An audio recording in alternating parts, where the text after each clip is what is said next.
بسم اللہ الرحمن الرحیم، وی لاگ نمبر 10 پیج نمبر 17 اور ہیڈنگ چل رہا ہے بیان قبول توبہ حضرت آدم علیہ السلام۔ کتاب کا نام ہے قصص الانبیاء۔ ناظرین، اس کے تصنیف یعنی اس کے رائٹر ہیں مولانا عبد المنان۔ ناظرین، اس کتاب کے اندر انبیاء علیہ السلام کے قصے ہیں۔ نمبر 1 پہ تخلیق سرور کائنات نور محمد صلی اللہ علیہ وسلم۔ نمبر 2 جو کہ بیان پیدائش حضرت آدم آپ کے سامنے پیش کر چکے ہیں، 13 نمبر صفحہ پہ ہے۔ نمبر 3 بیان قبول توبہ حضرت آدم علیہ السلام، 16 نمبر پیج پہ ہے، وہ آپ کے سامنے ہم پیش کرنے کو جا رہے ہیں۔ نحمدہ ونصلی علی رسولہ الکریم، بسم اللہ الرحمن الرحیم۔ بیان قبول توبہ حضرت آدم علیہ السلام کا کچھ حصہ بقیہ ہے، وہ ہم آپ کے سامنے رکھ رہے ہیں۔ کچھ حصہ ہم پچھلے ویلاگ یعنی 9 نمبر ویلاگ میں پیش کر چکے ہیں۔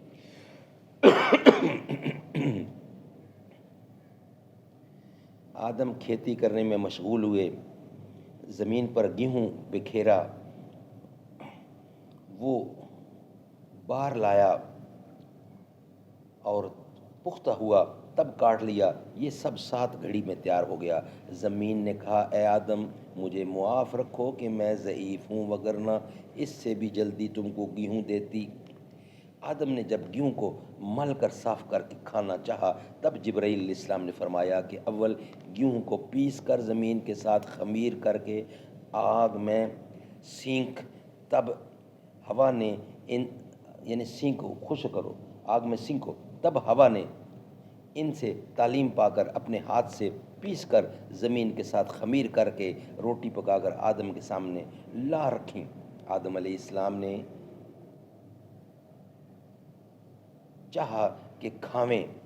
جبرائیل علیہ السلام نے فرمایا کہ ذرا تأمل کیجئے، آفتاب غروب ہونے دو کہ تم روزہ دار ہو۔ جب شام ہوئی، آدم و حوا نے ساتھ مل کر روٹی کھائی۔ پھر دوسرے روز جب اشتہا کھانے کی ہوئی تو آدم علیہ السلام نے دیکھا کہ ایک خال سیاہ سینے پر میرے نمودار ہے اور جلدی بڑھ گیا، یہاں تک کہ مفت اندام ان کے سیاہ رنگ ہوئے، اور وہ ڈرے اور معلوم کیا کہ شاید مجھ پر دوسری ذلت آ گئی۔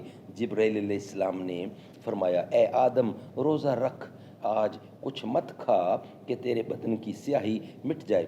آدم نے اس دن کھانا نہیں کھایا، روزہ رکھا تو کچھ بدن ان کا سفیدی پر آیا۔ پھر دوسرے دن جبرائیل علیہ السلام تشریف لائے اور کہا، تم 2 روز روزہ رکھو تو اللہ تعالیٰ تم کو شفائے کامل بخشے، اور ان روزوں کا نام ایام بیض ہے کہ 13ویں، 14ویں، 15ویں تاریخ ہر مہینے کی حضرت آدم پر اللہ تعالیٰ نے فرض کیا تھا، اور اس زمانے سے لے کر حضرت موسیٰ علیہ السلام کے زمانے تک اس پر عمل تھا۔ بس جب حضرت آدم علیہ السلام نے خطہ ہندوستانی میں آ کر مسکن کیا تو حوا حاملہ ہوئیں اور ایک بیٹا اور ایک بیٹی جنی۔ بیٹے کا نام قابیل اور بیٹی کا نام اکلیمہ رکھا، وہ نہایت خوبصورت تھیں۔ پھر حوا حاملہ ہوئیں اور ایک بیٹا اور ایک بیٹی جنی، بیٹے کا نام حابیل اور بیٹی کا نام خازہ رکھا، مگر یہ خوبصورت نہ تھیں۔ مروی ہے کہ حوا 120 بار جنی تھیں، ہر دفعہ ایک بیٹا اور ایک بیٹی جنتیں، اور دوسری روایت میں ہے کہ 180 بار جنی تھیں، اور روایت کی گئی ہے کہ قابیل ماں کے پیٹ میں بہشت میں تھے۔ پیدائش ان کی دنیا میں ہوئی اس واسطے کہ بہشت جائے پاک ہے، نہ جائے آلودگی خون کی۔ جب حابیل اور قابیل دونوں بڑے ہوئے تب جبرائیل علیہ السلام تشریف لائے اور آدم سے کہا کہ خدا تعالیٰ نے تم پر سلام بھیجا اور کہا ہے کہ دونوں بھائیوں کو دونوں بہنوں کے ساتھ، یعنی قابیل کی بہن کو حابیل کے ساتھ اور حابیل کی بہن کو قابیل کے ساتھ شادی کر دو۔ تب انہوں نے حال شادی کا اپنے دونوں بیٹوں کو بلا کر کہہ دیا۔ اس بات کو سن کر قابیل نے انکار کر دیا اور کہا کہ میری بہن اکلیمہ صاحب جمال ہے، میں اس کو نہیں دوں گا۔ آدم نے کہا یہ اللہ تعالیٰ کا حکم ہے، تو مان لے۔ اس نے کہا نہیں، مگر تم حابیل کو دوست رکھتے ہو، اور یہ بسبب دوستی کے تم کہتے ہو پہلے جس نے عدول حکمی اپنے ماں باپ کی وہ قاتل ہی تھا، وہ قابیل ہی تھا۔ پہلے جس نے عدول حکمی اپنے ماں باپ کی وہ قابیل ہی تھا۔ آخرش آدم علیہ السلام نے بموجب حکم خدا کے قابیل کی بہن کی شادی حابیل کے ساتھ اور حابیل کی بہن کی شادی قابیل کے ساتھ کر دی۔ بعد اس کے قابیل نے حسد سے حابیل کو کہا کہ میری بہن اکلیمہ کو طلاق دے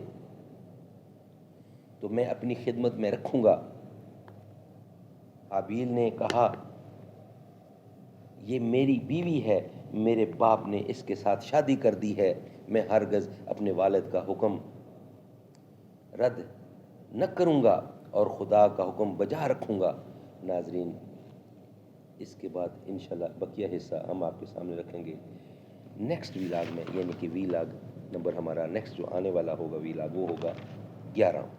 یہ ویلاگ یہاں ہی کمپلیٹ کرتے ہیں۔ ہماری کوشش ہوگی کہ روزانہ کی بنیاد پر آپ کو ایک واقعہ سنائیں۔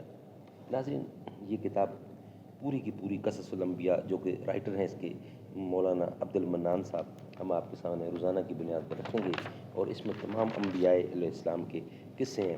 نمبر شمار کے حساب سے بہت بنتے ہیں، مگر 440 صفحات پر یہ کتاب ہے۔